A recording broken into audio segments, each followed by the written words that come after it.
Bien.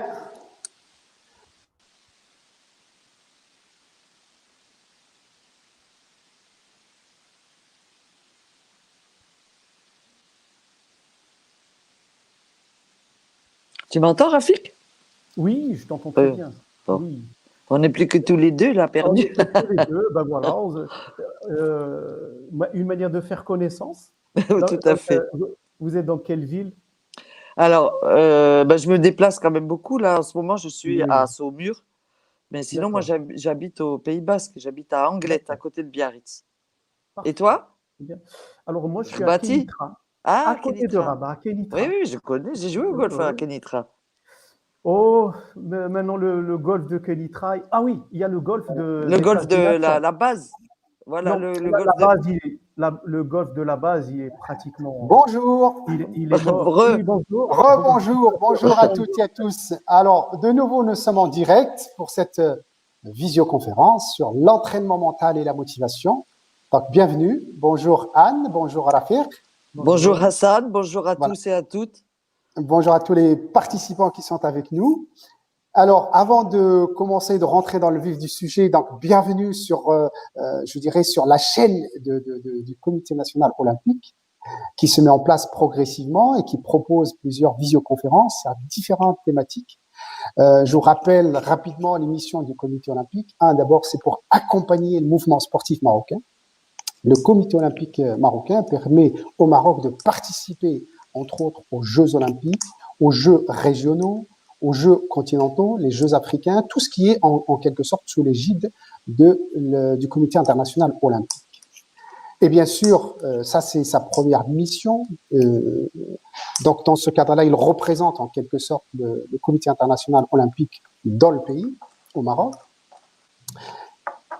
Autre mission, c'est d'organiser des formations, des séminaires pour le mouvement sportif autour des thématiques qui concernent à la fois le sport de haut niveau, mais aussi le développement du sport de masse, le sport santé, le sport éducation et différentes thématiques qui concernent le sport. Une des missions aussi du Comité olympique, c'est aussi protéger les athlètes par rapport à tout ce qui est dopage. Donc, il a la mission sur le plan national de proposer, de mettre en place un plan antidopage. Donc, en partenariat avec le RAD, en attendant la création, je l'espère, d'une agence nationale marocaine pour antidopage, en attendant, avec le RAD, nous organisons des sessions de sensibilisation, nous proposons des formations et puis, bien sûr, nous proposons des contrôles pour les fédérations, que ce soit en période de stage ou en période de compétition.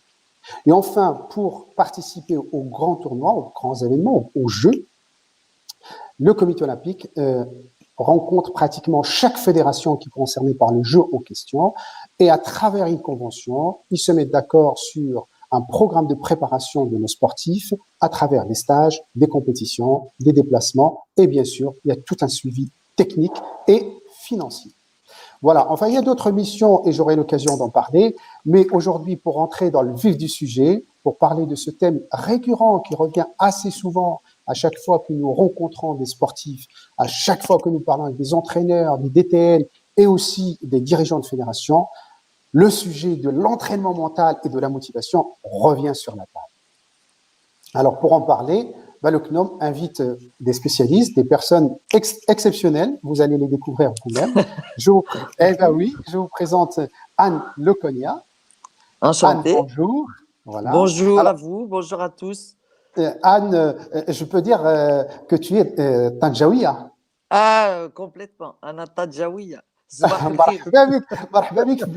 Bienvenue dans ton pays. Alors, d'ailleurs, tu as fait une carrière dans le golf. Et tu as commencé ta carrière à Tanger. Absolument, j'ai appris à jouer à Tanger avec un professeur marocain. Voilà. Après, tu es parti en France, tu as fait carrière dans le sport de haut niveau, tu es devenu entraîneur des équipes de France de golf.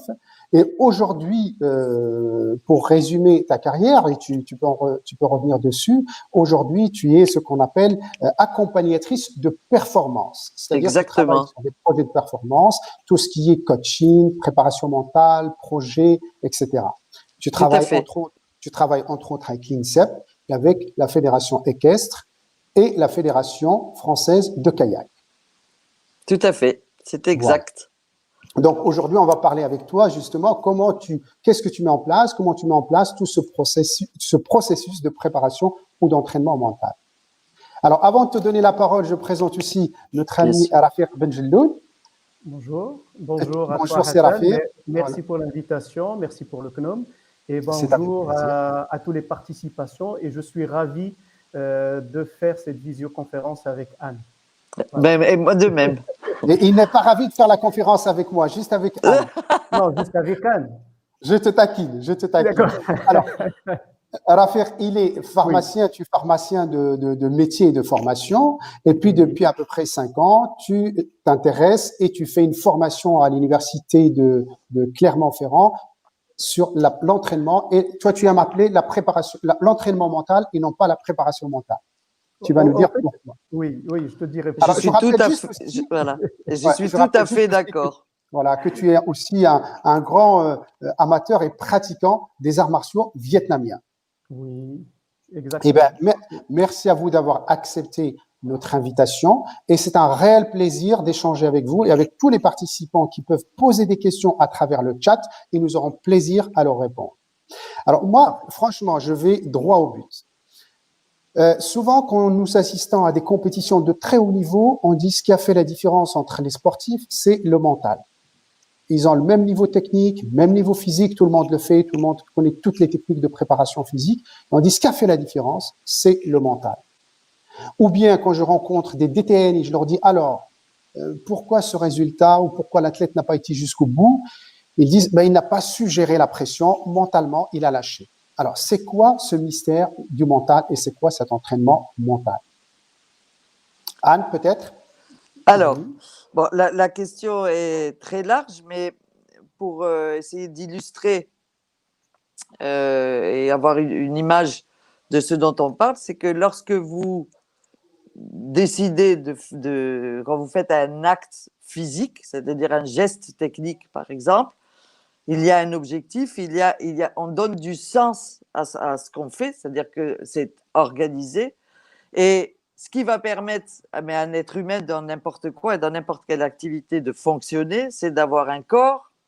Il y a un corps, des émotions et des pensées.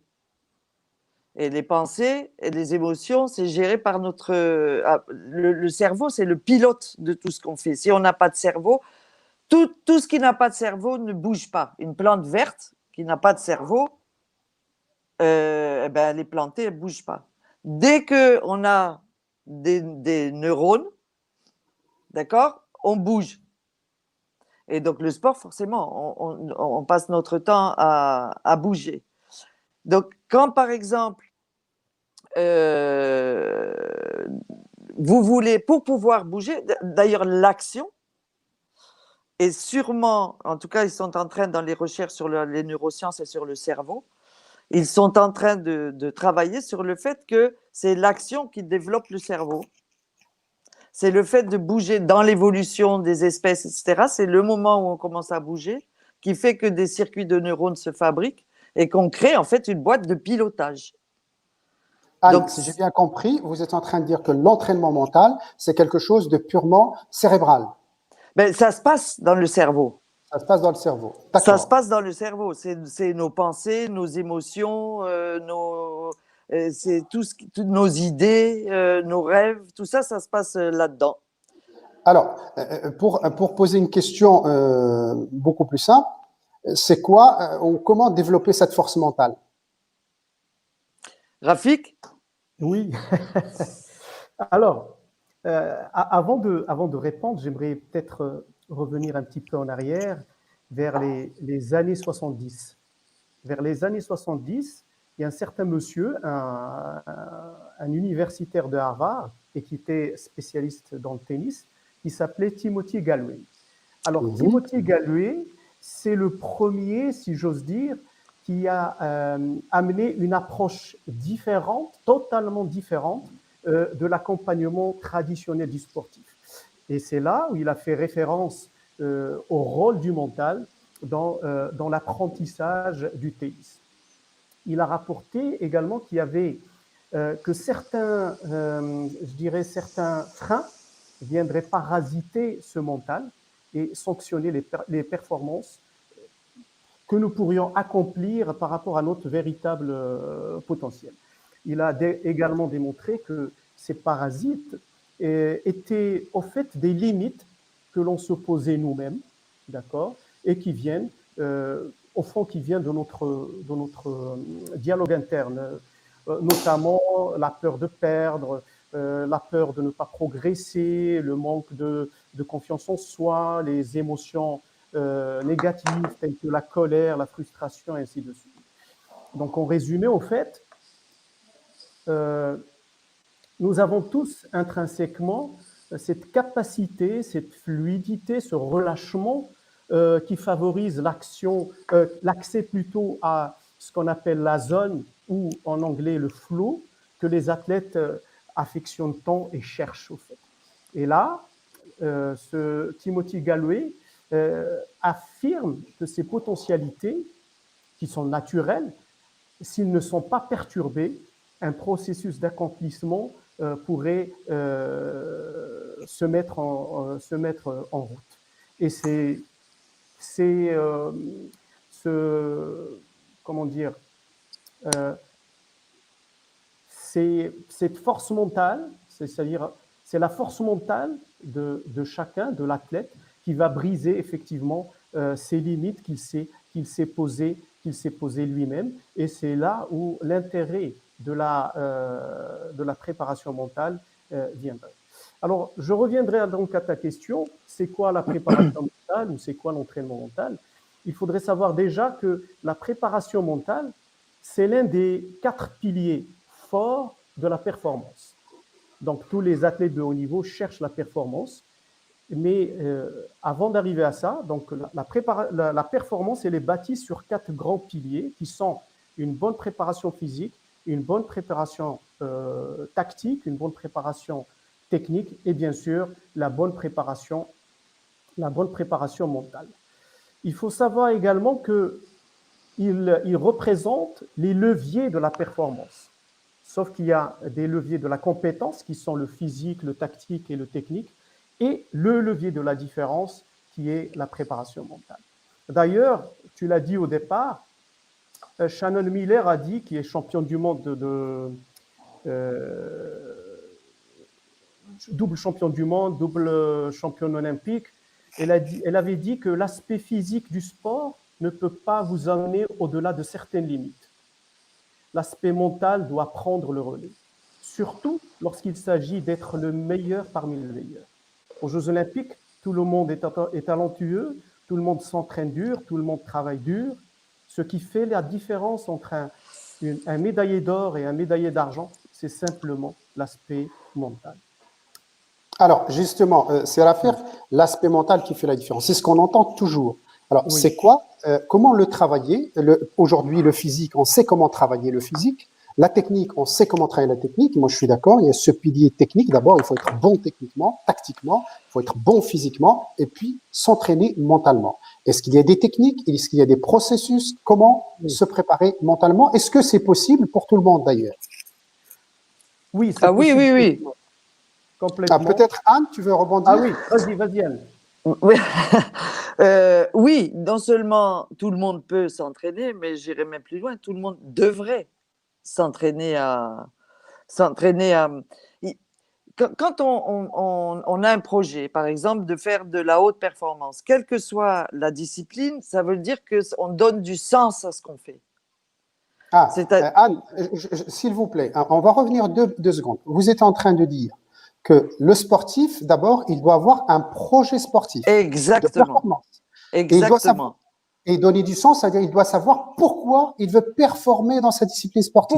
Pourquoi je me lève tous les matins pour faire un footing, ou etc., puis pousser des barres, puis etc. Pourquoi je suis obligée d'aller me faire masser? Pourquoi j'ai des cloques sur les doigts à force de m'entraîner? Pourquoi je dois faire des récup? Pourquoi je passe des heures? Pourquoi je passe du temps à rater des choses ou à être en échec pour passer des limites? Pourquoi je fais des efforts? D'accord. Pourquoi je fais des sacrifices? tout ça, ça doit avoir du sens. Parce que si ça n'a pas de sens, et on parlera notamment tout à l'heure de motivation, je veux dire, si ça n'a pas de sens, ça ne peut pas tenir la route. Et pour que ça ait du sens, il faut aller chercher derrière ce qui se passe, comment se construit. Moi, c'est ce que j'appelle, en fait, l'entraînement mental, c'est tout ce qui est du domaine de la performance intérieure, c'est-à-dire tout le vécu, tout ce que vit l'athlète du matin au soir, que ce soit à l'entraînement ou en compétition. Nous avons comme arbitre, comme entraîneur, comme spectateur, etc., accès à la performance extérieure de l'athlète. On le voit courir, on le voit taper une balle, on le voit faire une prise, on le voit faire des enchaînements, on le voit, etc. Quelquefois, c'est une note, quelquefois, c'est un score, quelquefois, c'est un temps, tout est mesuré. Ça, c'est de la performance extérieure. En revanche, on a le monde intérieur de l'athlète est quelque chose qui se travaille. Et je dirais, pour utiliser une image, quelquefois, imaginons que le monde intérieur de l'athlète ce soit une armoire. Quelquefois, c'est rangé en tellement de bins que vous avez une chaussette dans le tiroir d'en haut et une dans le tiroir d'en bas, et alors que vous devez être prêt, et donc vous n'allez pas trouver où sont les choses. L'entraînement mental, ça vous aide à organiser votre vie intérieure de telle manière que dès que vous avez besoin d'une ressource, vous savez où aller la chercher. Rafik, tu veux rajouter quelque chose?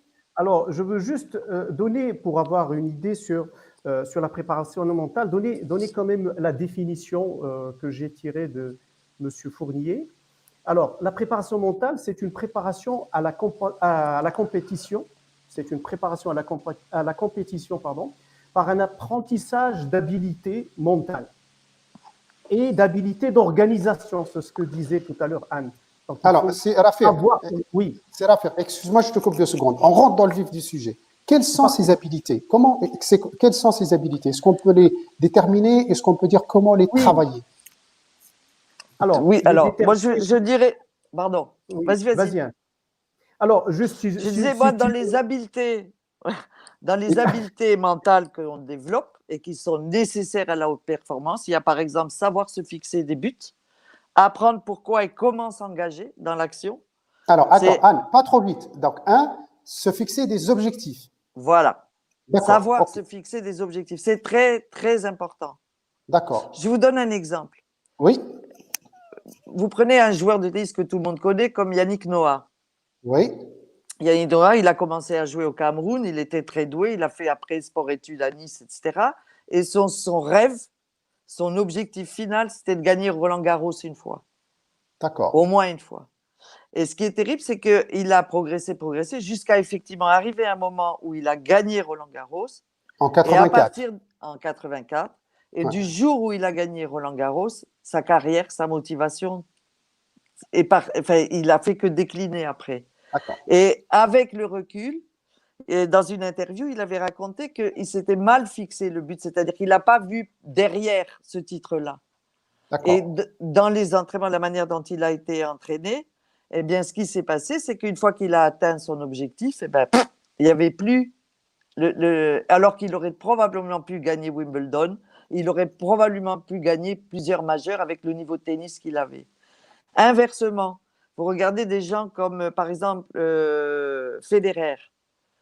Federer, son objectif à lui de carrière, ce n'était pas d'être numéro 1 mondial, ce n'était pas de gagner je ne sais combien de majeurs. Son objectif à lui, c'était de faire de son sport, du tennis, un art. D'accord. Et c'est le seul joueur au monde où les photographes vous disent qu'en pleine action, quand ils le prennent en photo, c'est toujours parfaitement juste techniquement. Même à la volée. Vous avez par exemple Tiger Woods, lui, son objectif de carrière, c'était pas encore une fois d'être numéro 1 mondial. Son objectif, c'était il disait toujours, gagner un tournoi, c'est bien parce qu'on est le premier, faire un exploit, c'est mieux parce qu'on est le seul.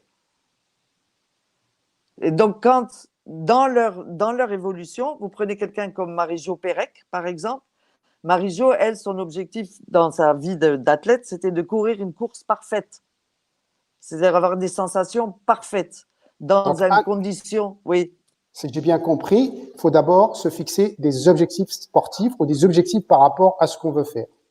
Voilà, et, D'accord. et rêver loin et grand. Ouais, Alors, avoir un j'aimerais- rêve. On va décliner après en objectifs de championnat, de résultats, d'évaluation, etc. Mais Mhm. ce qui est difficile pour les, souvent, et même pour les jeunes entraîneurs, c'est que c'est très bien de fixer des objectifs, mais il faut faire attention à l'importance et à l'impact que ça va avoir sur la carrière du joueur si, par exemple, il est mal fixé ou trop éloigné ou au contraire trop bas. D'accord. j'aimerais Alors, j'aimerais le ajouter, rêve, l'objectif, à la faire. j'aimerais ajouter quelque chose sur les objectifs parce que, au fait, il y a deux types d'objectifs. Il y a les objectifs de résultats dont on parlait, Anne, avec Yannick Noah et tout, mais il y a les objectifs de maîtrise. Et c'est là où font les athlètes, je ne vais pas dire se trompent, mais souvent ils font des objectifs de résultats. J'ai envie de gagner telle médaille, mais ceux qui se fixent des objectifs de maîtrise, c'est la maîtrise qui va leur ramener les résultats. Et c'est pour ça qu'il faudrait faire très attention en se fixant des objectifs. Déjà, c'est de choisir les objectifs de maîtrise. Enfin, personnellement, c'est ce que je conseille. Voilà. D'accord. Le choix Alors, parce que le résultat, Alors, on n'est pas maître du résultat. d'accord. Alors, je voudrais jamais. juste ouvrir une parenthèse, d'abord pour saluer tous les participants à notre visioconférence qui sont de plus en plus nombreux et qui nous envoient beaucoup de messages.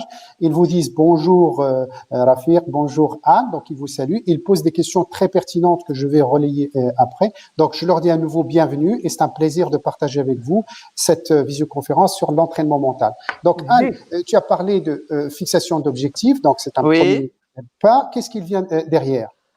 Alors, apprendre pourquoi et comment s'engager. Donc, c'est ce que je vous dis. Qu'est-ce qui fait que je me lève le matin pour aller à l'entraînement? Donc, objectif, donner du sens à ce que je fais, c'est ça? Tout à fait. D'accord. Qu'est-ce qu'il y a Ensuite, d'autre? c'est développer de la confiance en soi. Alors, la confiance en soi. Mais comment développer la confiance en soi? C'est pas aussi simple. Je me lève pas le matin en me disant, tiens, je vais avoir confiance en moi. Comment? Quelle technique? Non, Est-ce que... alors, justement, Rafik a un petit peu avancé sur le sujet quand il parle de maîtrise. Qu'est-ce que c'est en fait avoir confiance en soi? Avoir confiance en soi, c'est pouvoir compter sur soi. Donc, je sais que je sais faire et je sais que je peux faire. Ah, Rafik? Oui. On te voit, Oui, Rafik, on te voit et on t'entend. Hein. Alors, il y a un problème de t'entend. connexion. Est-ce que c'est chez moi? Mais tu es bien connecté, c'est Rafik, il n'y a pas de souci. Tu es avec nous. Ah, je suis avec vous, d'accord. Ouais, on t'entend. D'accord, parfait. Alors, C'est aussi, alors je continue sur les habiletés, c'est aussi reconnaître et contrôler ses émotions, la peur, le stress, c'est savoir s'activer quand on est sous-activé, c'est savoir se mettre au bon niveau de stress, au bon niveau d'activation pour pouvoir donner tout ce qu'on a. Ça, c'est très important et c'est une des habiletés mentales qu'il faut développer. Apprendre et comprendre comment on se concentre, parce que c'est une démarche très individuelle et que tu ne te concentres pas de la même façon que Rafik se concentre ou que moi, je me concentre. Je veux dire, c'est pas forcément… Vous avez par exemple des athlètes qui vont être… Vous prenez un Usain Bolt, par exemple, qui une demi-heure avant une finale de 100 mètres où il bat le record du monde à Pékin, il est en train de rouler dans l'herbe avec un copain pendant que les autres font des tas de gammes, d'échauffement, etc. Et tout le monde dit, bah, c'est un rigolo. Et non, c'est sa manière à lui de se mettre dans l'état qu'il faut pour pouvoir réussir. C'est savoir apprendre à se relaxer. C'est apprendre à gérer les distractions, donc l'environnement. C'est apprendre à développer des compétences aussi de visualisation et d'imagerie mentale. C'est apprendre à se préparer à la compétition. Comment tu fais? C'est avec des outils, par exemple, à travailler, on en parlera sûrement avec Rafik, sur les routines, sur les rituels, sur la gestion du stress, etc., qui après sont des éléments de préparation mentale qui sont travaillés au même titre que vous travaillez un geste technique. Ça n'est pas magique, ça demande du travail, ça demande de l'investissement et ça demande d'être accompagné. D'accord. Alors, j'ajouterai, Hassan, d'autres habilités. Vous m'entendez تفضل là? سي رافع. Oui, oui, Alors, j'ajouterai d'autres habilités telles que la communication, donc oui, savoir ok, communiquer avec absolument. soi-même, savoir communiquer avec son entraîneur, son Mm. entourage, et peut-être communiquer avec la presse aussi. Et puis, on oublie souvent la cohésion d'équipe. Donc, Mhm. ce n'est pas uniquement les sports d'équipe, mais même si je fais un sport individuel, mais je suis souvent dans une équipe nationale ou bien dans mon club. Donc, comment cette cohésion pourrait me booster et aller de l'avant. Et puis, il y a des habiletés qui sont aussi intéressantes. C'est ce qu'on appelle les habiletés motrices. Donc, c'est la correction de mouvements, la mémorisation de mouvements. Tout ça, c'est des habiletés qui sont aussi intéressantes et qui vont effectivement nous donner cette force mentale qui pourrait nous aider énormément dans nos compétitions. Alors, je voudrais juste oui, vas-y, Hassan. un message de Sir Abdeltaif Ibn Hamma qui est avec nous, que je salue fortement. Donc, il vous dit bonjour. Alors, je le cite parce que c'est Ibn Hamma, il est le secrétaire général du Comité national olympique et qui fait un travail énormissime, qui s'investit énormément avec le comité exécutif pour faire avancer beaucoup de choses. Je le salue, donc il vous dit bonjour et il revient sur le maître mot. Et d'ailleurs, il est secrétaire général de la Fédération royale marocaine de golf, donc doublement intéressé par la rencontre avec Anne.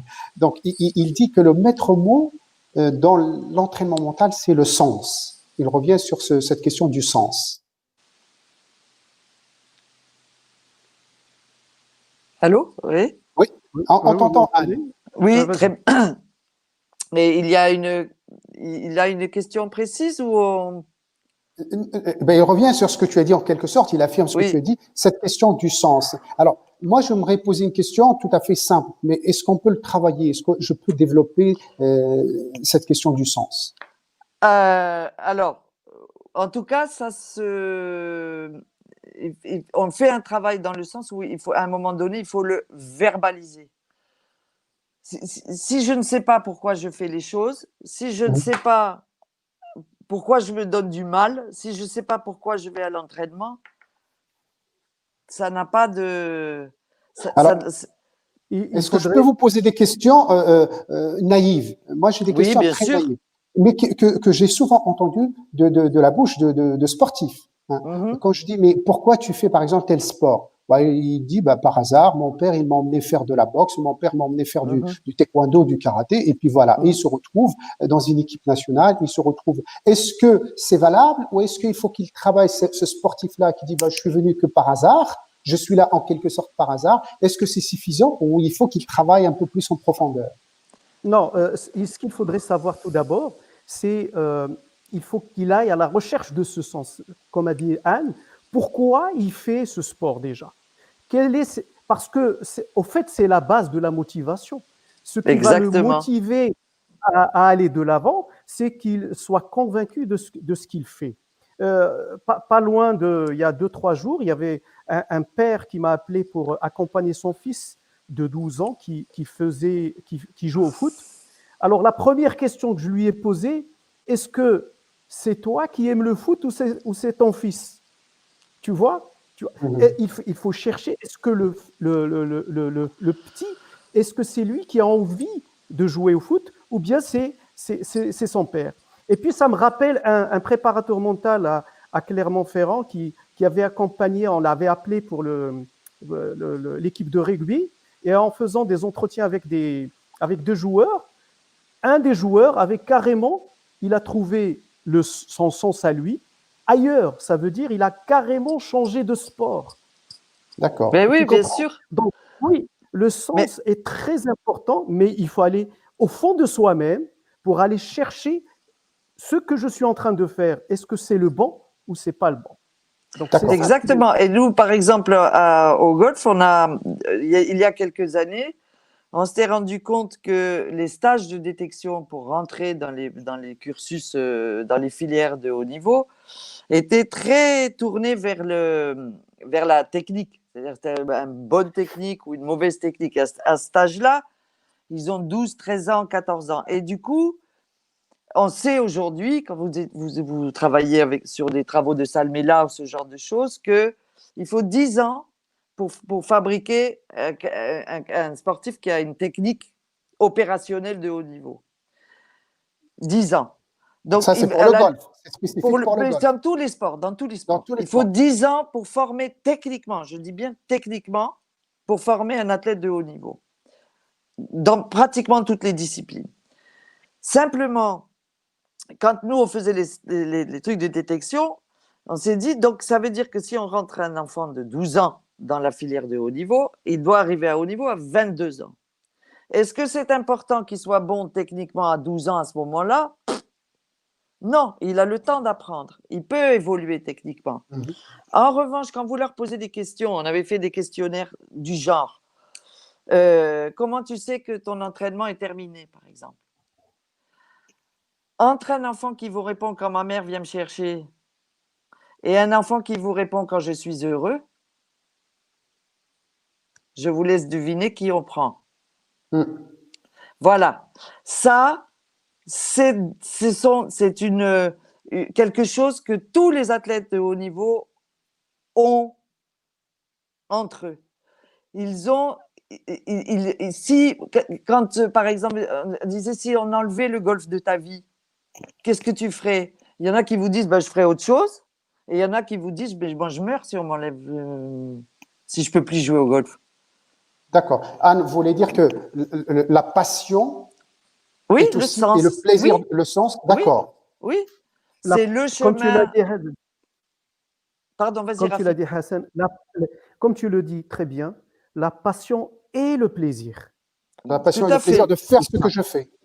De faire ce que je fais, effectivement. D'accord. Alors, dites-moi s'il vous plaît, tout ça, on va dire, je suis un athlète de haut niveau, j'ai tout travaillé, je sais pourquoi je suis là, je donne du sens. Et là, avant, j'ai par exemple 3 mois avant un tournoi de Grand Chelem, comment je peux m'entraîner mentalement? Est-ce qu'il y a des outils? Est-ce qu'il y a des techniques? Comment je peux l'intégrer dans mon entraînement tous les jours? Alors déjà, je vais sauter sur l'occasion pour dire, à 3 mois, on peut apprendre des choses, mais c'est difficile. Alors la préparation mentale, comme son nom l'indique, c'est une préparation, comme la préparation physique. On ne peut pas, 3 mois ou bien 1 mois avant une compétition, commencer à se préparer physiquement, ou bien même tactiquement. C'est pratiquement impossible, à moins que l'on soit un génie. D'accord? Donc, la préparation mentale, c'est une préparation de longue haleine. Donc, ce n'est pas pour décourager les gens, mais c'est quoi la préparation mentale? Comme je le dis, comme tu l'as dit tout à l'heure, j'aime bien, moi, le terme entraînement mental. C'est un entraînement. Parce que l'entraînement mental, c'est quoi? C'est contrôler tout d'abord ses pensées, contrôler ses attitudes et contrôler ses actions. Alors, et ses émotions. Oui. Donc, les pensées, il y a une relation entre pensée et émotion, j'y arriverai. C'est tout d'abord arriver à contrôler. Pour arriver à contrôler tout cela, il faut habituer le mental à savoir contrôler. Donc, il faudrait qu'il apprenne certaines... Comment, Sérapher, comment je peux, par exemple, je suis en train de m'entraîner, je sais pas, je fais du tennis, je suis en train de m'entraîner, ou quand je fais ma préparation technique, ma préparation physique, comment je peux aussi m'entraîner? Est-ce qu'il y a des techniques pour apprendre à mieux maîtriser mes émotions, à mieux maîtriser cette petite voix qui vient me dire, ton coup droit, il est nul, ton revers n'est pas bon. Comment je peux faire? Ça, c'est ce qu'on a... Pardon. Vas-y, Anne. Ça, c'est important ta question, parce que c'est ce qu'on appelle, ça fait partie de ce qu'on appelle les dialogues internes, l'auditif interne, c'est-à-dire ce qu'on se raconte. Et on a tous et toutes pratiquement celui que j'appelle moi le petit juge du tribunal. C'est-à-dire qu'on a toujours une petite voix qui est en train de, à un moment donné, qui vous dit non, mais c'est nul ce que tu viens de faire, puis en plus tu as raté l'action d'avant. Etc. Et puis de toute façon, tout le monde va, qu'est-ce qu'ils vont penser de moi? Et je vais décevoir mon entraîneur. Et toutes ces pensées-là qu'on a, d'accord, ce petit juge intérieur, et qui va bloquer qui va m'empêcher de faire Bah, alors, Anne, oui. comment licencier, comment virer ce juge intérieur, ce petit juge, Alors, comment le virer? D'abord, il faut le rencontrer, il faut lui D'accord. parler, et puis et petit à petit d'apprendre quand ça vient, mais d'apprendre à laisser glisser. Alors par des techniques de respiration, Rafik, il va Oui, sûrement vous donner des exemples plus précis. Moi, je sais que je le fais travailler en faisant, par exemple, verbaliser le genre de choses qu'on se dit et de les tourner dans des formes positives. exactement. Je fais beaucoup aussi travailler avec la respiration, c'est-à-dire accueillir la pensée et savoir la laisser passer. partir avec la respiration. C'est dialoguer, je veux dire, c'est pas grave, c'est normal que forcément, quand on fait de la compétition, on a du stress, on a des émotions. D'abord, on fait du sport pour ça, hein, c'est excitant, il y a de l'adrénaline, c'est pour vivre des trucs, des émotions extraordinaires, qui soient à la fois négatives et en tout cas qu'on cherche à la joie, l'immense joie d'un athlète qui réussit quelque chose. Ce sont des émotions incommensurables. Ça construit un homme. Donc, on est des êtres de pensée, des êtres d'émotion. C'est simplement les jugements qu'on porte souvent sur ce qu'on ressent ou sur ce qu'on pense qui fait que ça bloque l'action. On dit toujours, le cerveau, il ne peut pas vous aider à faire des choses, mais il peut vous empêcher de tout faire. Rafir, peut-être rentrer un peu plus dans des détails techniques qu'on peut utiliser. Rafir, je pense qu'il a un petit souci de connexion. Alors, Anne, tu parlais de techniques de relaxation. Oui. Qu'est-ce que ça m'apporte, par exemple, de faire de la relaxation ou est-ce que je dois le faire régulièrement? Alors, tout dépend des athlètes. Tout dépend des athlètes. Par exemple, je sais que moi, j'en avais fait l'expérience avec des joueurs. Quand vous êtes stressé avant le démarrage d'une compétition, hein, ce qui est très important, arriver complètement détendu ne vous permettrait pas de vous dépasser, ni d'avoir le niveau de concentration qu'il faut, ni de vous engager à 110% dans l'action. Il faut que vous soyez activé, au bon niveau d'activation. D'accord? Si vous sortez du lit, vous n'allez pas faire de perf. Il faut donc se préparer, s'échauffer, se mettre en condition, etc. Donc certains, sous l'action du stress de la compétition, vont avoir tendance à parler vite, à s'exciter, à avoir les idées qui partent dans tous les sens. Ces gens-là peuvent avoir besoin de se relâcher, donc de la sophro, de la méditation, ce genre de choses qui va permettre de baisser le niveau de stress pour le mettre à un bon niveau. Mais alors, vous avez Anne, aussi… Oui. Excuse-moi, je te coupe 2 petites secondes. Donc, si j'ai bien compris, pour mieux gérer ce stress avant compétition, que connaissent beaucoup de sportifs, donc, toi, tu dis, en tant que, je dirais, accompagnatrice d'athlètes de haut niveau, tu dis d'abord apprendre à se détendre. Et pour apprendre à se détendre, il y a la relaxation, la respiration, la sophrologie, la méditation. Tout ça, ce sont des outils, c'est ça? Il y a plein d'autres. Exactement. Oui, et inversement, et c'est là où il faut faire très attention quand on est entraîneur, c'est que vous avez certains athlètes qui, sous l'effet du stress, vont se sous-activer. C'est-à-dire qu'ils vont ils vont se reconnaître sûrement derrière les écrans, c'est-à-dire des gens qui ont les jambes en coton, qui ont l'impression qu'ils pèsent 150 kilos, qui ont l'impression de ne pas être réveillés. Et ces gens-là, si vous leur faites faire de la relaxation à ce moment-là ou de la sophro, ils vont s'endormir. Donc, eux, ils ont besoin, au contraire, d'aller courir, s'activer, boxer, s'exciter un peu pour monter au bon niveau de stress. C'est pour ça qu'il n'y a pas de réponse. C'est pas je suis stressé, fais de la relaxation. Non, voilà. Quel est l'effet du stress, sur mon corps, puisque c'est quand même mon outil de base, hein, mon corps, quand on fait du sport. Et quelle action il a sur mon corps, et donc ça va me permettre pour m'orienter pour arriver au bon niveau de stress. Donc au fait, il faudrait savoir, est-ce qu'il y a le bon stress au fait? Il y a des Rafik, gens on ne t'entend pas. Moi, je l'entends très bien. Ah, d'accord. Moi, je ne l'entends pas. Donc, et maintenant, c'est bon? Oui, pour moi, oui. Alors, je disais qu'il y a le bon stress au fait. Il y a des athlètes, c'est un certain type de stress qui les booste au fait. Vous m'entendez? Oui, on t'entend. Oui, bon, Parce que moi, je n'entends. Voilà, toi, je t'entends, Hassan, je n'entends pas Rafik. Ah bon? Et comment ça se fait? Il y a un petit problème. Hassan, tu Ah, m'entends?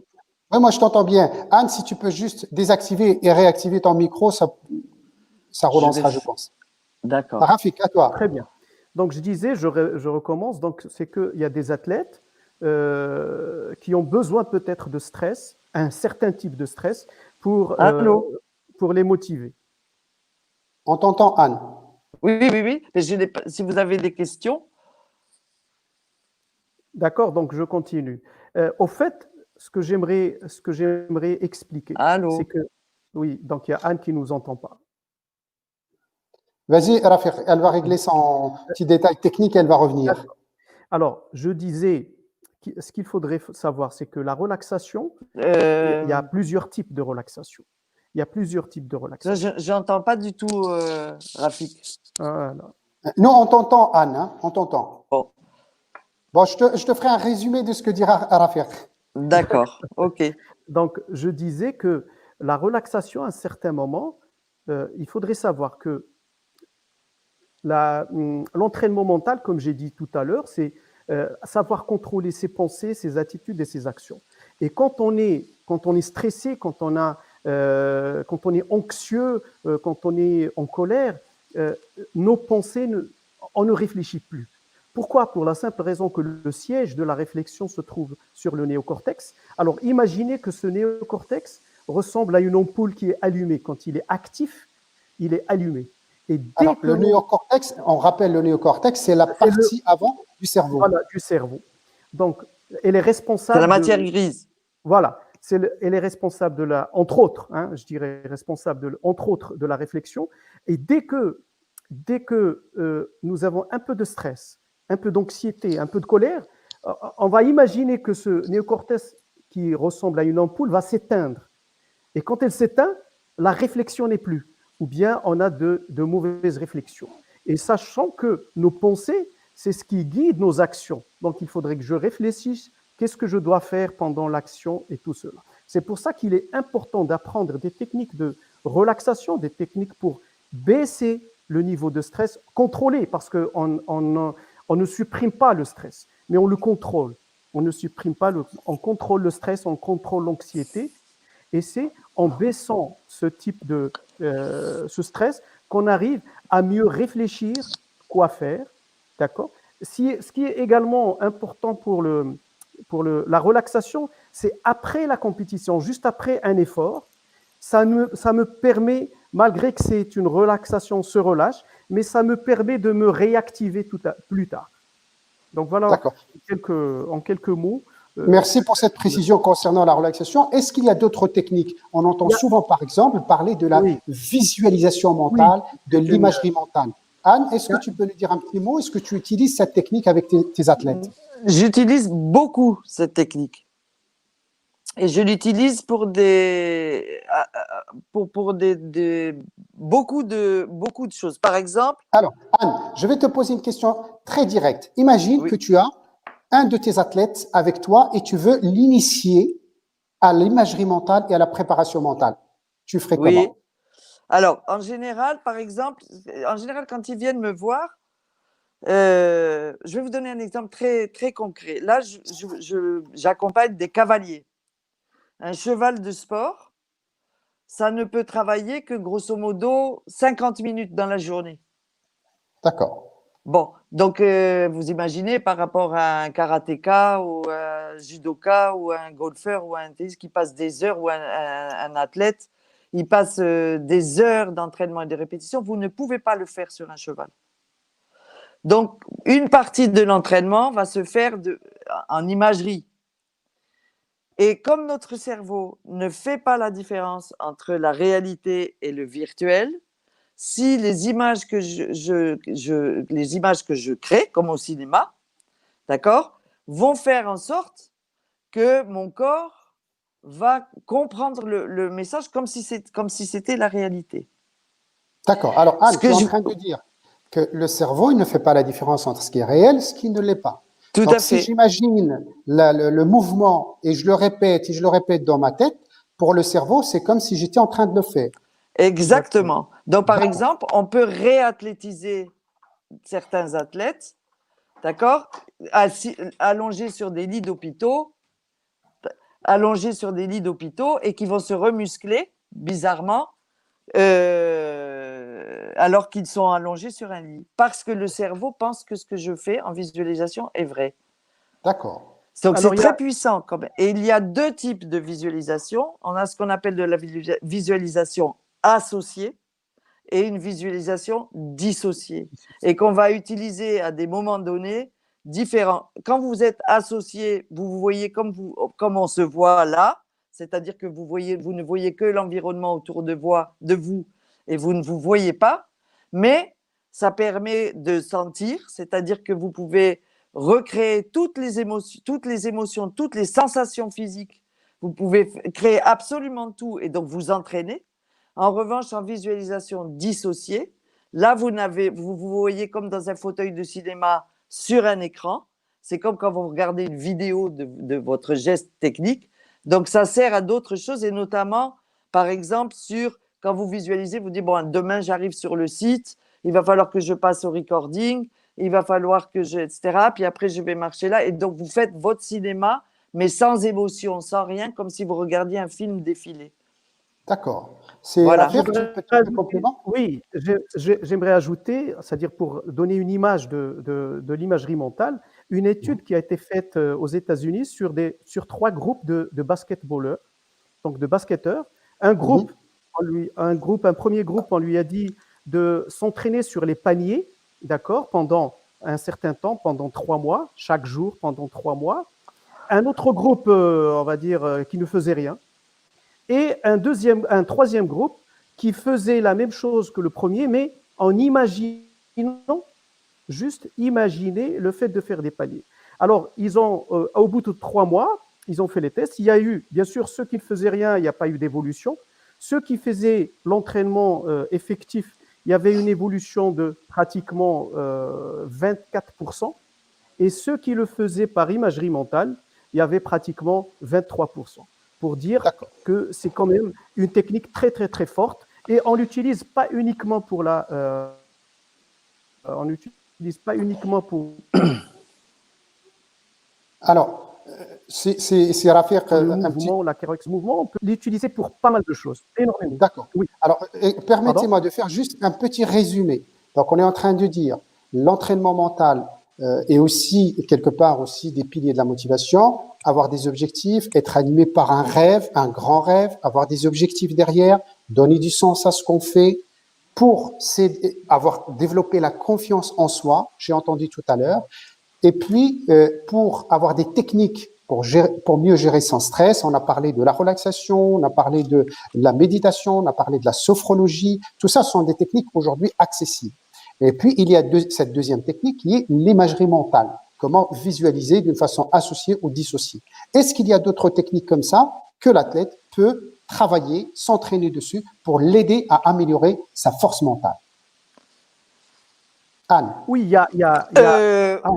Alors, je dirais qu'il y a des techniques aussi, je vais peut-être, mais il y a beaucoup de bon sens dans l'entraînement mental, du bon D'accord. sens, parce que justement, endiguer des émotions contradictoires, des pensées contradictoires, être en interaction tout le temps et être obligé d'être parfaitement concentré, fait que quand je parlais de performance intérieure, mais c'est aussi ce qu'on cherche, c'est la capacité de maîtriser ça, que malgré tout ce qui se passe et malgré tout ce que je vis et malgré tout le bits autour de moi, je sois capable de rester dans mon projet. Moi, j'utilise beaucoup, par exemple, des séances de méditation. C'est quelque chose que les athlètes apprécient, qui leur font beaucoup, beaucoup, beaucoup de bien parce que ça relaxe le cerveau, ça relâche les muscles. Il y a beaucoup aussi d'entretien de ce qui est très important, d'auto-analyse, c'est-à-dire revenir sur ce que je viens de faire, qui est qu'est-ce que j'ai ressenti, comment je m'y suis pris. Et un élément que je voulais rajouter aussi sur en technique de préparation mentale, et j'aimerais bien que Rafik Oui. rajoute là-dessus, on va être tout à fait d'accord, c'est sur la construction des routines Mhm. et des stratégies mentales de Exact. l'action. Alors, c'est quoi les routines? C'est quoi les stratégies mentales? Alors, la routine, c'est tous les gestes que je vais travailler et préparer pour me préparer à l'action. Je vous donne, quand vous regardez des joueurs de tennis qui vont servir, vous prenez le plus évident, c'est Nadal.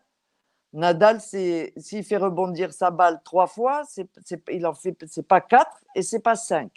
Quand il met ses petites bouteilles bien carrées, bien machin, ça fait partie de sa routine. C'est ce qui vous permet d'entrer en concentration. D'accord. Donc, Et Anne, c'est tu es en train de dire, il faut avoir, par exemple, un rituel. alors C'est ça. la différence, c'est là que c'est important, et je voudrais que tout le monde retienne ça. C'est qu'une routine, ça doit être habité. C'est-à-dire que pendant que vous faites les gestes, vous avez conscience de les faire. D'accord. D'accord? Donc, si par exemple, quand vous regardez un athlète sur le départ, sur la ligne de départ d'un 100 mètres, d'accord? Quand il arrive sur les plots, il a une manière, au moment où il enlève sa veste, c'est pas à n'importe quel moment, et vous verrez que sur plusieurs courses, il fait exactement les mêmes gestes, parce qu'il sait qu'à ce moment-là, il pense quelque chose, ou il ressent quelque chose. L'essentiel étant de rester, non pas avec le public, les adversaires, mais d'être dans son projet, dans sa bulle. Et donc, le fait d'avoir des routines, c'est comme des garde-fous que vous vous créez, qui vous permet de rester dans votre couloir. D'accord. Et c'est la répétition quand on est, par exemple, quand on a beaucoup de pression, qu'on est hyper stressé, souvent ce qui va vous permettre de revenir dans votre truc, c'est parce que vous avez travaillé ces routines-là de préparation. Et que depuis le premier entraînement jusqu'au dernier entraînement, en fonction de vos progrès aussi, votre routine, elle va se raccourcir, se rallonger. Vous allez changer d'idée, enfin de pensée que vous avez à enchaîner. Votre prise d'information, donc avec votre maturité, elle bouge, ce qui n'est pas le cas de TOC ou de rituel, qui sont des répétitions automatiques, ce que ne sont pas les routines dans le sport. Je trouve que c'est très mal traduit en français. Alors, moi, j'aimerais ajouter, d'ailleurs, pour donner un exemple des routines, on le voit beaucoup chez les rugbyman. Donc, quand ils Oui. veulent lancer un Voilà. lancer, comment Je ils se vous tordent, entendais pas. comme ils se tordent, comme ils… Vous m'entendez là, hein, Hassan? Oui. Je D'accord, t'entends, c'est Rafiq. d'accord. Alors, je disais que la routine, elle se construit avec l'athlète. Il faudrait construire la routine. La routine, ce qui serait, pourquoi il y a ces routines, pourquoi il y a ces répétitions comme à Diane, c'est qu'il essaie de ramener les En fait, bonnes la émotions. routine, Anne, oui. il termine et je reviens Ah, mais vers toi. il est bloqué, c'est pour ça que je ne vois pas. Oui. Donc, Vas-y, Rafiq.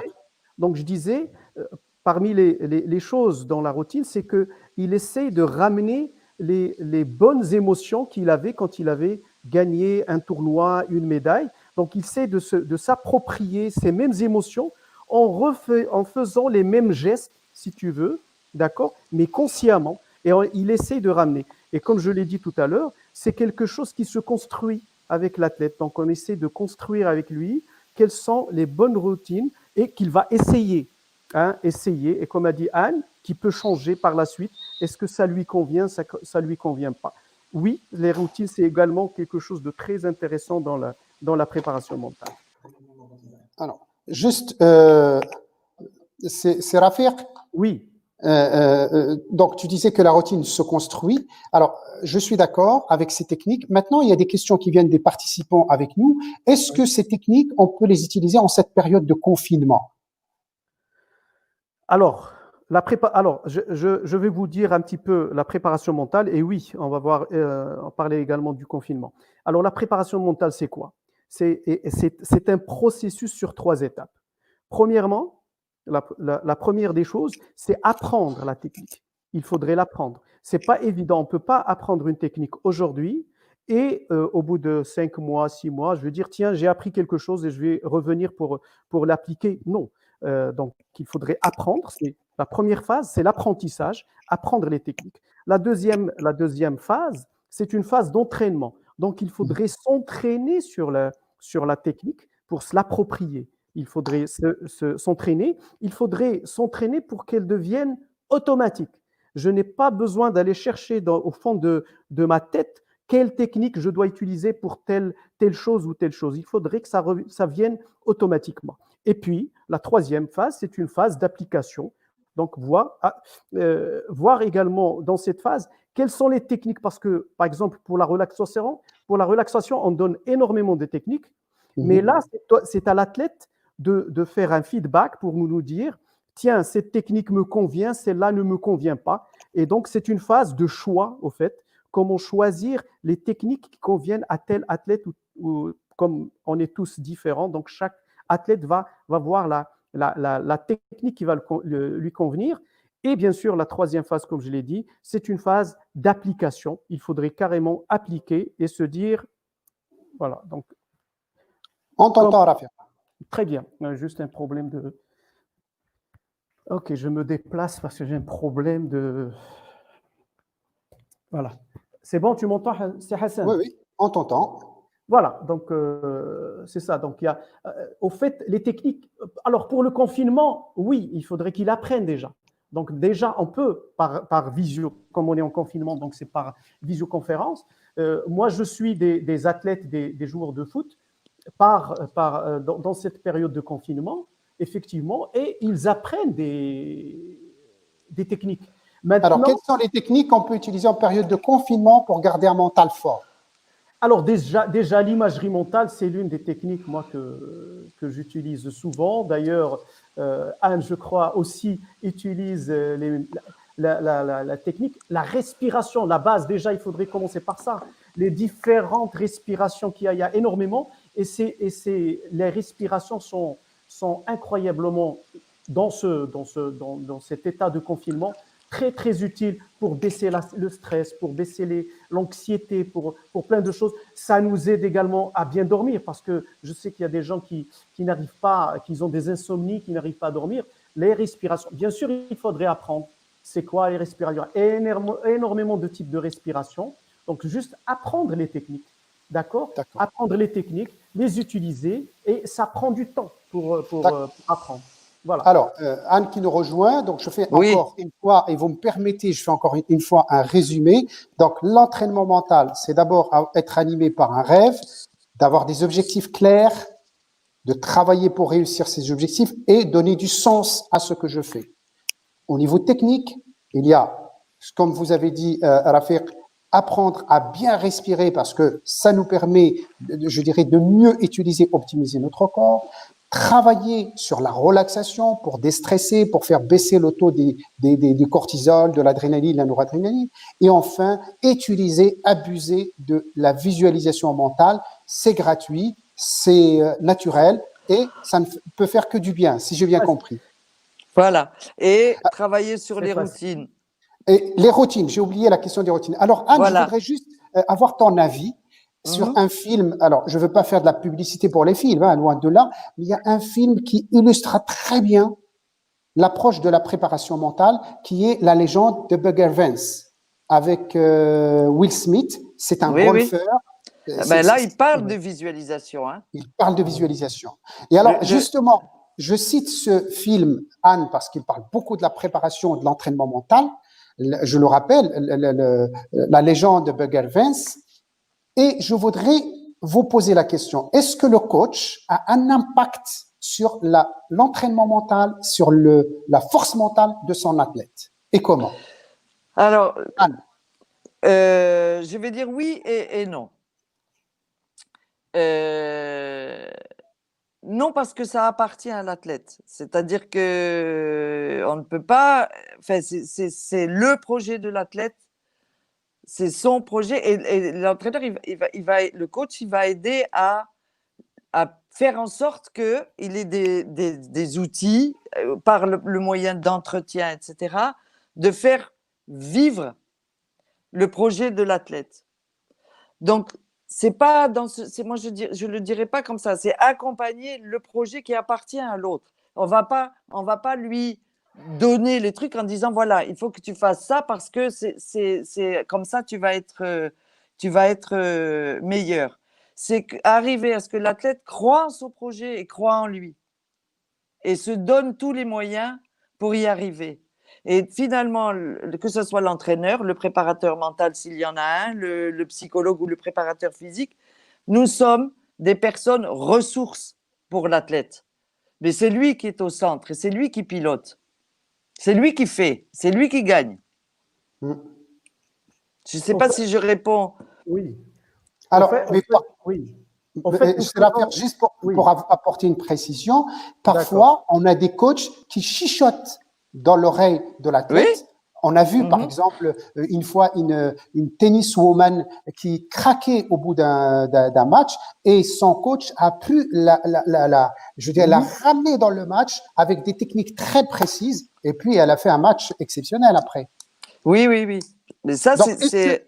Ma question, est-ce que le coach doit aussi être initié aux techniques de préparation et d'entraînement mental? Pour moi, le coach et les entraîneurs sont les premiers préparateurs mentaux de leurs athlètes. Donc oui, ils doivent maîtriser des outils. Je dirais qu'il est dans le… Si j'utilise une métaphore, c'est le médecin généraliste. C'est-à-dire qu'il n'est pas expert de la préparation mentale, mais il s'est développé. Je veux dire, par exemple, la visualisation, c'est beaucoup plus facile à apprendre à un enfant de 12 ans, de 10 ans, à visualiser, parce que on aurait dit qu'on joue aux cow-boys et aux Indiens, etc. C'est quelque chose qui existe, hein, et un enfant le fait très facilement. C'est beaucoup plus difficile et plus lent d'apprendre à le faire à un adulte. Donc, quand il commence à faire du sport, moi, j'engage tous les entraîneurs, etc., à faire travailler cette visualisation-là dès le plus jeune âge. Donc, ça veut dire que ces techniques de routine, etc., vous pouvez l'apprendre en même temps qu'ils apprennent la technique, en même temps qu'ils apprennent la préparation physique. En même temps, vous pouvez travailler la concentration pendant une séance de physique. Vous pouvez, et ça se développe, alors que pendant très longtemps, et notamment en France, dans le sport, alors, on les détectait parce qu'ils étaient bons en technique. Après, quand ils commençaient à plafonner, on disait oui, mais là, maintenant, ils commencent à avoir 16-17 ans, il faut qu'ils fassent de la prépa physique parce qu'ils ne tapent pas la balle assez loin ou je ne sais quoi. Et une fois qu'il est bien techniquement, qu'il est bien physiquement et que ça ne marche toujours pas, on se dit oui, mais là, c'est parce qu'il n'a pas de mental, il faudrait qu'il en fasse. Mais le mec, le joueur ou l'athlète, à ce moment-là, il a déjà 20 ans. C'est beaucoup de temps perdu. D'accord. Alors, j'ai une question de Madame Hiba Raouf qui dit quel est le meilleur temps pour appliquer l'entraînement mental et combien ça peut durer? Tout le temps, tous les jours, toute sa vie. Ça dépend de l'athlète, comme l'a dit Anne. Voilà. Ça dépend de l'athlète. Au fait, comme je l'ai dit, c'est de l'entraînement mental. On ne peut pas dire combien ça prend de temps, parce qu'il faudrait savoir est-ce que lui, il applique ça chez lui. Parce que tout à fait. Nous allons rencontrer les athlètes peut-être une fois ou deux fois par semaine. On leur donne des exercices, on leur donne des techniques, on leur apprend des techniques, mais est-ce qu'ils pratiquent chez eux? Et combien de temps? Donc, il n'y a pas vraiment… Et puis, physiologiquement, nous sommes tous différents. On ne peut pas dire trancher, il faut 3 mois, 6 mois. Non, ça dépend de l'athlète, ça dépend de son environnement, ça dépend de son entraînement, ça dépend de beaucoup de choses. Ce n'est pas uniquement la durée de l'entraînement. Alors, j'ai une proposition d'un collègue et participant, c'est Abdelhadi El Mouali, qui dit pourquoi le CNOM ne met pas en place une formation de préparation mentale au bénéfice des DTN. Alors, je lui réponds rapidement. On l'a déjà mis en place une journée de formation la saison prochaine, et je peux vous dire que la saison passée et la saison prochaine, nous mettrons en place des formations pour les athlètes, pour les entraîneurs, pour les DTN et pour les dirigeants avec des spécificités. Et l'entraînement, la préparation mentale prendra une grande place. Donc, c'est une bonne nouvelle que je partage avec vous et on va aller sur ce terrain-là.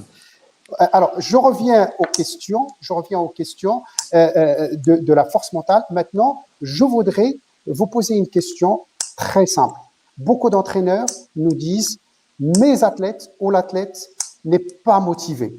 Comment associer la force mentale à la motivation? Est-ce qu'il y a déjà une association ou un lien entre force mentale et motivation? Et comment motiver nos athlètes? Alors, moi, je voudrais d'abord dire une chose, c'est normal, par moment, quand vous faites du sport à haut niveau, que c'est une activité que vous faites tous les jours, toute l'année, et qu'il y ait des moments où on n'a plus envie. Et je dis souvent, les athlètes ont très peur de ça. Et souvent, ils se voilent la face à des moments où ils n'ont plus, justement, où ça, pour une raison ou pour une autre, ça n'a plus vraiment de sens. Ou soit, enfin, pour des tas de raisons, il arrive comme dans n'importe quel métier, comme dans n'importe quel truc, on n'est plus envie, pas envie. Mais c'est pas grave, c'est normal, ça fait partie du jeu. Quelqu'un qui a envie tous les jours, tout le temps, toute l'année, etc., c'est un extraterrestre. En revanche, de prendre conscience et de savoir l'interroger et de savoir comment faire pour sortir de cet état-là, ça, c'est très important. Mais en tout cas, il n'y a pas de… c'est pas grave. Et ça, c'est très important de bien le faire comprendre aux athlètes. Dédramatiser, c'est ça? Dédramatiser, ça fait D'accord. partie du jeu. Comme avoir des périodes où on a des échecs, ça fait partie du jeu.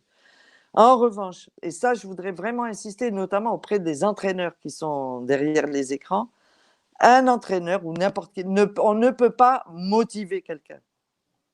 On peut agir sur les ressorts de motivation des individus, ce qui n'est pas la même chose. Et c'est là où on va retomber sur le sens qu'ils donnent à leur pratique, sur qu'est-ce qu'ils cherchent à travers leur pratique. Et sur la motivation, moi j'aime bien cette image-là.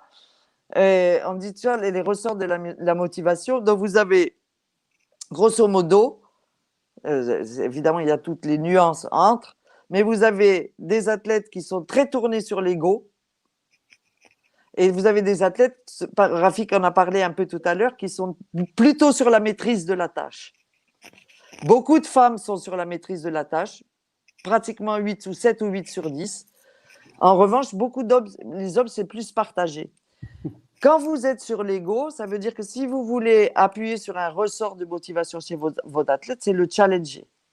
Il faut que les situations le motivent, les situations d'entraînement, que ça soit ludique, drôle et compétitif dans votre séance d'entraînement. Si en revanche, vous êtes sur quelqu'un qui est sur la maîtrise de la tâche, c'est quelqu'un qui va avoir besoin de maîtriser ce qu'il est en train de faire pour se donner l'autorisation de faire un résultat. Et c'est dans l'organisation de l'entraînement, vous allez avoir, celui qui est en maîtrise de la tâche, il a des exercices très techniques avec des consignes très, très particulières, un objectif parfaitement fixé, et il va être plutôt dans quelqu'un qui n'a pas de mal à répéter, qui n'a pas de mal à chercher, qui n'a pas de mal, etc., sans se préoccuper de ce que ça donnera en termes de résultats. En revanche, quelqu'un qui est sur l'ego, si vous lui demandez de répéter 50 fois la même chose, etc., il ne le fera pas. Il va se démotiver. Si en revanche, vous lui dites, tiens, tu prends un tel, le premier qui a marqué 5 points, et avec des consignes techniques claires, et avec un exercice qui permet de travailler, qui est bien calé, il va garder sa motivation parce qu'il est en train de jouer, de s'amuser. Anne, Oui, j'ai une question pour toi de la part de M. Hassan Khaldoun. oui, bonjour, Voilà, monsieur Hassan Khaldoun. Voilà. Quelques astuces mentales, à part la respiration et la relaxation, pour un golfeur en face de la hantise des putts courts. Des putts courts, voilà. Les putts courts, vous savez, quand vous êtes, c'est comme le golf miniature, c'est quand vous êtes près du drapeau et que vous faites rouler la balle sur… je sais pas, la trépanation. Non, je rigole. Il y a plein, ça peut être. Par exemple, je donne un exemple. Et Hassan, ça va l'intéresser. Ça m'est arrivé il y a quelques années avec une des meilleures joueuses françaises qui était incapable de réussir ce qu'on appelle des putts courts, qui est un geste technique très simple. Hein. C'est-à-dire, moi, je vous donne demain à tous les deux et aux gens dans la salle qui n'ont jamais touché un club de golf, et je mets une balle à 1 mètre du trou, vous la rentrerez aussi facilement que fait Tiger Woods. Ce qui change, c'est l'enjeu. C'est-à-dire que si je vous dis rentre le putt de 1 mètre, vous allez le rentrer. Si je vous dis je te donne 10 dirhams si tu le rentres, tu vas le rentrer. Si je te dis je te donne 10 000 dirhams si tu le rentres, tout d'un coup le putt il est bizarre. Il fait plus 1 mètre. Vous voyez ce que je veux dire? Donc, la difficulté, elle est uniquement dans la tête. Et, Hassan, pour répondre à ta question, fais-le travailler et interroge-le sur ses stratégies mentales. C'est-à-dire, qu'est-ce qu'il pense quand il se prépare? Et il y a sûrement dans l'enchaînement des pensées qu'il a, une pensée négative qui, à un moment donné, non, quelle qu'elle soit, de quelque nature qu'elle soit, et qui fait que de toute façon, c'est foutu. Il faut toujours penser au fait que lorsque notre cerveau, quand nous pensons quelque chose, quel que soit ce que nous pensons, nous sommes toujours d'accord avec ce qu'on pense. Si je pense que je vais rater, je vais rater. On ne peut pas contrarier le cerveau. Non, non. Et à chaque fois qu'on prend une décision, on le fait pour se faire du bien. Toujours, pour aller mieux. Donc, une mauvaise décision, on dit pourquoi tu as fait ça, c'est une mauvaise décision. Et au moment où la personne a pris la décision, c'était pour aller mieux. C'était pour. Moi, juste C'est pour l'affaire. appuyer ce qu'a dit, ce qu'a dit Anne, Henry Ford disait que vous pensiez en être capable ou non, dans les deux cas, vous avez raison. Exactement. Donc au fait, ça se passe là-dedans, ça se passe au mental. C'est ça un petit peu. C'est pas le clou de tout, mais au fait, quand je pense que je vais réussir, généralement je réussis. Mais quand je me dis c'est trop fort, c'est trop dur pour moi, je ne peux pas y arriver, tout ça, vous n'y arrivez Vous pas. n'arrivez pas. Voilà.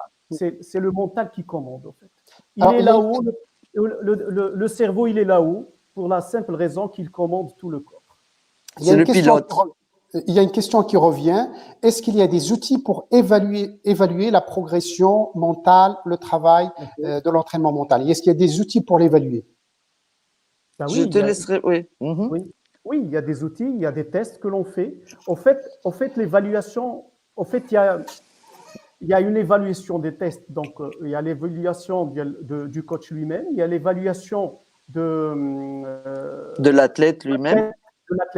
Et il y a l'évaluation également de son entraîneur. Donc, il y a plusieurs tests que l'on fait, d'accord? Alors, comment est-ce que tu peux donner des exemples? Est-ce que tu peux donner des exemples de tests qu'on peut faire pour évaluer ma force mentale? Il y a je ne les ai pas devant moi pour ne rien te cacher. Donc, il y a des tests. Est-ce que tu peux conseiller quelques tests? Alors, non, enfin, bon, ça me semble pas, enfin, je ne sais pas ce que tu en penses, Rafik, mais autant quand vous faites, par exemple, c'est la différence entre la préparation mentale et, par exemple, la psychologie. En psychologie, vous allez déterminer des traits de caractère, par exemple, et qui sont des tests officiels, etc., où vous répondez à des questionnaires et ce genre de choses qui va vous permettre de comprendre le fonctionnement psychique de la personne, qui est avec son degré d'anxiété naturelle, avec sa capacité de concentration, etc. Quand vous avez dû déjà voir des tests que vous pouvez faire même pour évaluer, par exemple, le niveau de concentration et le temps de concentration, qui sont, que vous voyez comme des tests sur le cerveau, sur ce genre de choses. En prépa mentale, nous, enfin en tout cas moi, Rafik donnera son avis, le test de la force mentale, c'est le résultat de la compétition. Il y a des tests. Il y a des tests. C'est la perf. Oui, mais c'est... Nous utilisons, par exemple, il y a ce que l'on appelle le test de Pons. Donc voilà, je pensais à ça, oui. Donc, qui utilise un petit peu tous les traits de caractère dont a parlé Anne et la force mentale un petit peu. Mais franchement, ça, on peut l'utiliser au départ, c'est-à-dire un petit peu au début pour connaître un petit peu l'athlète. Mais l'évolution, sa force mentale, elle se voit sur le terrain. Donc, voilà, et puis également, après une analyse, parce qu'on fait souvent des analyses après compétition ou bien après un match. Donc, pour voir comment il se sentait et comment il... Moi, ça me rappelle un judoka que j'ai suivi, qui était un grand judoka et qui avait le pauvre un problème de... à un certain moment, il me disait, quand je monte sur le tatami, j'ai un trou noir et du coup, je me trouve par terre. Et des fois même avec de jeunes judokas qui n'ont pas d'expérience, je ne comprends pas. Donc, on a travaillé sur ça, on a trouvé l'origine parce que, au fait, vu qu'il était un grand, il a roulé sa bosse, il s'est trouvé avec les ligaments croisés, avec des fractures, plein de choses. Après, il m'a dit, j'ai peur de la douleur, j'ai peur de la douleur, j'ai peur de... Donc, il ne s'engageait pas. On a travaillé ensemble un certain temps, et puis après, il y avait le championnat d'Afrique. Il s'est envolé au Gabon, je pense. Et quand il est revenu, je lui ai dit alors, il m'a dit tout simplement, au premier combat, j'ai eu un déboîtement d'épaule. Alors, le déboîtement d'épaule, je ne vous dis pas la douleur qu'il fait. D'ailleurs, pour régler ça, il faut une chirurgie, tout simplement. Je lui dis alors, malgré ça, j'ai gagné mon combat. Et je suis même arrivé en demi-finale. Alors là, je lui ai dit, d'accord, mais moi, ce que je veux, c'est ce sentiment. Comment tu te sentais, tes émotions et tout ça. Il m'a dit, écoute, avec le déboîtement d'épaule, je suis arrivé en demi-finale. Si je n'avais pas ça, personne ne m'aurait enlevé ma médaille d'or. Personne. Donc, pour dire la force mentale qu'il avait, sauf que malheureusement, il a eu ce problème médical. Voilà un petit peu. Donc, au fait, la force mentale, elle se voit sur le terrain, la compétition. Et puis, comme j'ai dit, après chaque compétition, on fait des entretiens pour voir où est-ce qu'il en est, qu'est-ce qu'il ressent, pour essayer d'améliorer s'il y a quelque chose à améliorer. Mais les tests, moi, personnellement, je les utilise surtout au départ pour connaître un petit peu la personne, pour voir les manquements qu'il y a, pour aller directement vers les problèmes, vers les choses où il maîtrise le moins, d'accord, pour essayer de rattraper les choses. C'est ça. Alors, mais moi, je n'utilise pas beaucoup les... Voilà. Merci pour cette réponse. Je voudrais revenir sur une remarque de notre ami, notre collègue et participant Mahjoub Chamoumi qui dit qu'il ne faut pas séparer l'entraînement mental de la préparation technique ou l'entraînement technique et l'entraînement physique. Alors, je voudrais juste lui rappeler qu'en début de notre visioconférence, Séraphin, il a bien rappelé qu'il y a 4 piliers de la performance, la technique, Exact. le physique, le tactique et bien sûr l'entraînement mental. Aujourd'hui, nous réservons cette séance que pour l'entraînement mental et les techniques pour booster le mental et la motivation. Et bien sûr, ils ne sont pas du tout dissociés du reste. Bien au contraire, même Anne Leconnier disait que tout entraîneur doit être aussi, quelque part, un préparateur mental. Et Tout doit à fait, absolument. Technique de préparation mentale. Alors, moi, je voudrais vous poser une question qui revient souvent. Il faut donner de l'argent aux athlètes pour les motiver. Est-ce que l'argent est le seul levier de motivation de nos athlètes? Alors, ça peut être. Hein. C'est un des éléments. Moi, j'aime bien cette idée-là des 5 R de la motivation, c'est-à-dire les 5 chemins de motivation. Vous avez la revanche, la revanche, oui. La réussite, la route, j'en ai perdu un. Non, j'en ai perdu 2. Donc, je vous ai dit la route, le rêve et la reconnaissance. D'accord. Et moi j'ajouterais la joie. Oui. Mais c'est alors. Je dirais la joie doit englober tout ça, doit englober les 5 R. Mais c'est oui, tout ça pour avoir du plaisir et pour avoir de la joie, voire même de la jouissance au sens psychanalytique du terme.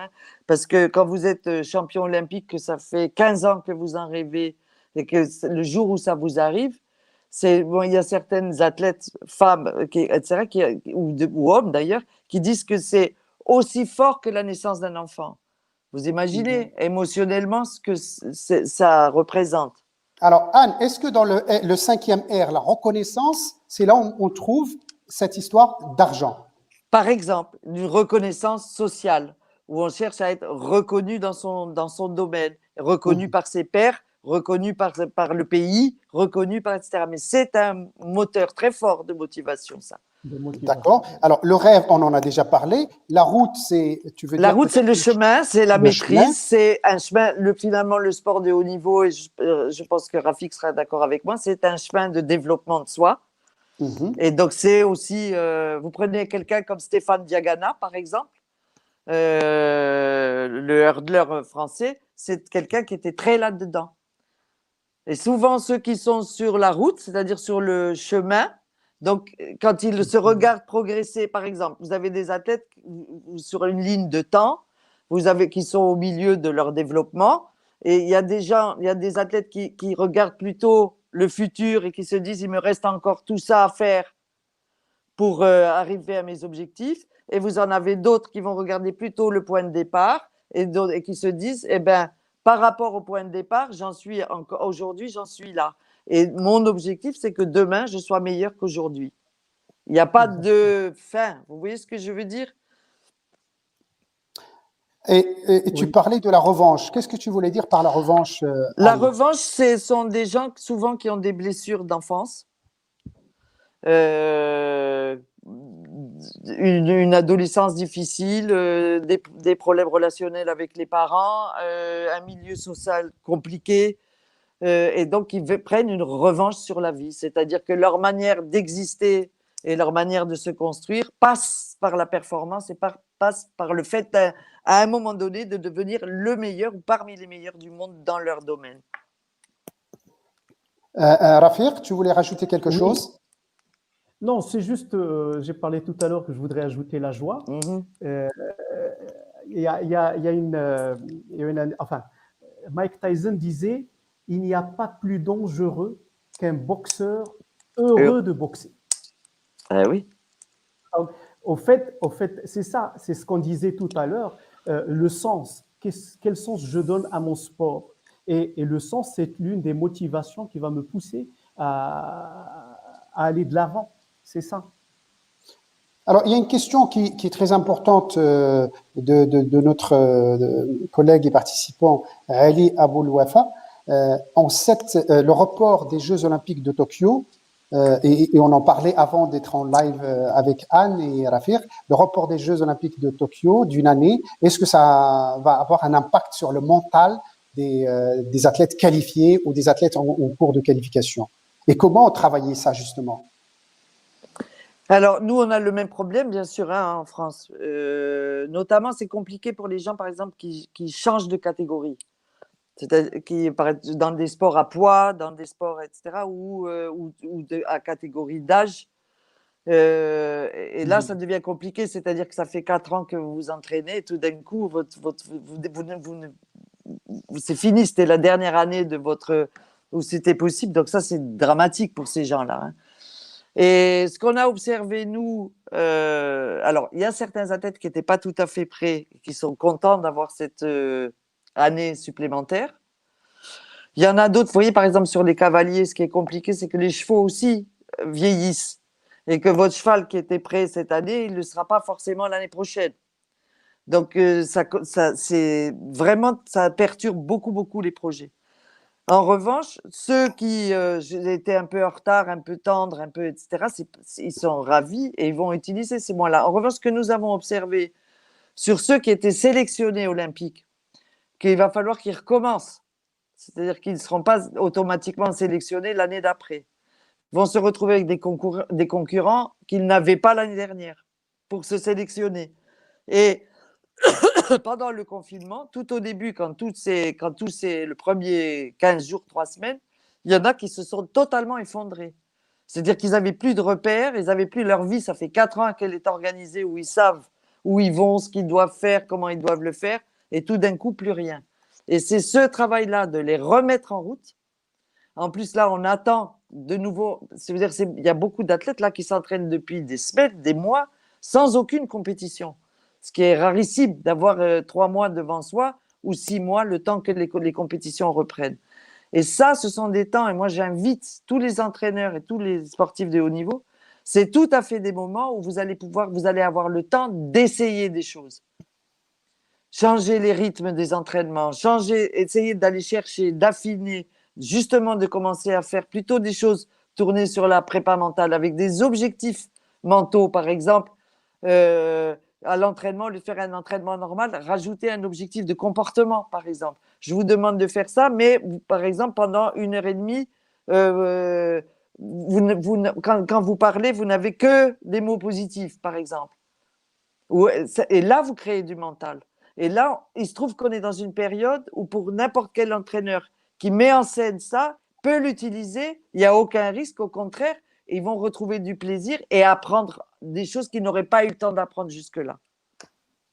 Merci Moi, j'ajoute- Anne. Il nous reste, Raphaël, juste, je rappelle qu'il nous reste 5 minutes pour la fin de cette visioconférence. Il y a certains participants qui disent est-ce qu'il y a un programme, etc. Alors Anne, tu vas nous envoyer quelques Oui, éléments dont tu as parlé. tout à Raphaël fait. aussi. Et le CNOM s'engage à faire un programme en bonne et due forme qu'on mettra sur notre site internet qui peut être téléchargé, consulté par tout le monde. Notre objectif au Comité olympique, c'est vraiment votre réussite, c'est vraiment la réussite du sport national. Et on mettra et on partagera tous les savoirs avec vous. Bien sûr, ils seront à votre disposition. Il faut les interroger, il faut les questionner et bien sûr, il faut se les approprier parce que sinon, ça reste un outil. Un outil, si on l'utilise pas, il n'aura pas d'utilité. Voilà. Voilà. Alors, Exactement. dans les 5 minutes qui nous restent, Raphaël, est-ce que tu as un mot de conclusion par rapport à cet entraînement mental, à cette force mentale? Alors, faire de la préparation mentale, c'est arriver à avoir une force mentale. Tu sais, j'ai dit tout à l'heure que beaucoup de sportifs cherchent ce qu'on appelle l'état de flow, ou en français, la zone. Cet état-là, c'est un état de fonctionnement optimal. C'est un état d'activation optimale. Les personnes qui sont dans cet état sont complètement impliquées dans l'accomplissement très intense de leur activité. Ils arrivent au summum de leur concentration, de leur engagement et de leur satisfaction. J'aime bien, ça m'a souligné satisfaction, j'aime bien ce mot, satisfaction, joie. Autrement dit, leur plus haut niveau de maîtrise avec aisance et plaisir. En fait, le flow se caractérise par l'absorption totale d'une personne par son occupation. Voilà. Donc, au fait, la préparation mentale va nous aider à chercher cette zone, cet état de flow que cherche-t-on. Et c'est-à-dire les athlètes de haut niveau qui arrivent à cet état, généralement, ils arrivent au haut du podium. Merci Rafir. Anne, avant de te donner la parole pour la conclusion, il y a une question qui me semble intéressante et voire pertinente. Il y a un entraîneur de natation, Ben Aliwa, qui a un jeune très doué en natation et le jeune, il a 12 ans, sauf qu'il a peur qu'il n'aurait pas une grande taille à la puberté. Comment travailler avec lui pour résorber cette peur? Alors,